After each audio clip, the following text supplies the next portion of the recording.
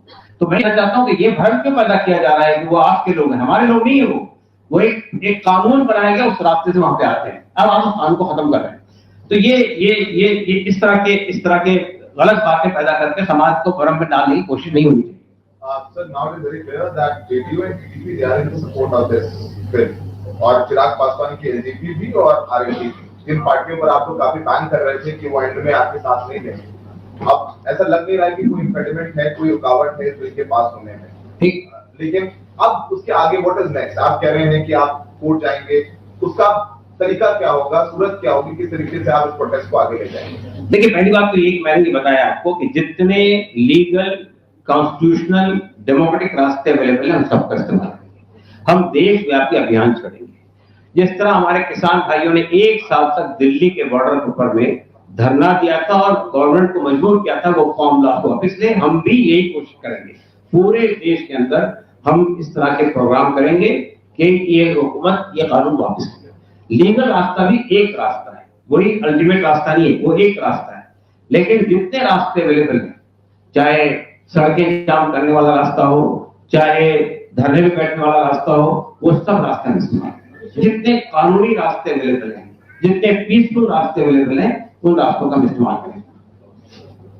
اچھا, مجھے کیا لگتی ہے کہ آپ نے بہت کوشش کی, بہار میں بھی گئے اور آندھرا پردیش میں بھی گئے, بہت کوشش کی 2-3 پارٹیوں کو مینیج کرنے کی. الٹیمیٹلی کیا وجہ لگتی ہے کہ مطلب یہ آپ لوگوں کی باتوں کو بھروسہ نہیں تھا, کیا وجہ تھی مطلب؟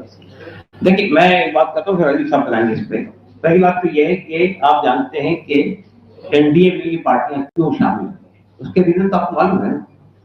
کسی کو اپنے چھیتر کے لیے فنڈز چاہیے, کسی کے اوپر میں الزامات ہے, اس سے چھٹکارا چاہیے. تو یہ چیزیں ہیں اپنے کپڑے. اس لیے یہ پارٹیاں جو ہے اس دباؤ میں, وہ جو بلیک میلنگ کا طریقہ سینٹرل گورنمنٹ استعمال کرتی ہے, اس دباؤ کے اندر یہ لوگ ایک تو یہ چیز ہے جس کی وجہ سے وہ یہ میں اس میں ہم لوگ ان سارے لیڈروں سے ملے تھے, نتیج صاحب سے لے کے سب سے, یہ سمجھتے ہوئے کہ یہ لیڈر ہیں, لیکن بعد میں اندازہ ہوا یہ لیڈر نہیں, ٹریڈرز ہیں. ہماری غلط فہمی تھی, اور ٹریڈر جو ہے وہ اپنا فائدہ دیکھتا ہے. اس کو یہ بات انہوں نے ثابت کر دی کہ they are no more leaders, they are become the traders, they are interested in their own economy, in their own interest, they doesn't bother about anything. Constitution ختم ہو جائے یا کچھ ہو جائے, ہم ان کو آج سے ٹریڈرز ہی سمجھتے ہیں. وہ ٹریڈرز ہیں, اگر انصاف سمجھتے ہوتے, سنویدھان کو سمجھتے ہوتے, تو وہ وہی اسٹینڈ لیتے جو دوسری جماعتیں لے رہی ہیں. ہم لوگ اسی لیے ان کے پاس گئے تھے, ان کو بتانے کے لیے کہ انکانسٹیٹیوشنل ہے, یہ ہماری ایک پرٹیکولر کمیونٹی کو دبانے کے لیے کیا جا رہا ہے. لیکن ایسا ہوا نہیں, تو اب مجبوری ہے, دیکھا جائے گا. ایک منٹ میڈم, ایک منٹ آپ بولیں. جس طریقے آپ نے ابھی کسان آندولن کا ذکر کیا, تو جس طریقے سے کسان آندولن چلا تھا دلی کے بارڈر کو بند کر کے, کیا اس طریقے سے بھی تیاری ہے آپ کی؟ نہیں, میں نے سب یہ بتایا آپ کو, جتنے سنویدھانک راستے اویلیبل ہیں ہم سب کا استعمال کریں گے. اس میں سے پردرشن کرنا, احتجاج کرنا, دھرنا دینا, یہ بھی ایک راستہ ہے, اس کا بھی استعمال کریں گے. کسی کو امیڈیٹ کرنا نہیں ہے, ہم اپنی اون لائن لیں گے. جام کریں گے, اور جیسے کسان آندولن, تو کیا آپ کی تیاری ہے سڑکوں کو جام کرنے کا, آپ دلی کے بارڈر پہ بیٹھنے کا؟ دیکھیے, وہ تو آپ کو وقت بتائے گا کیا کریں گے.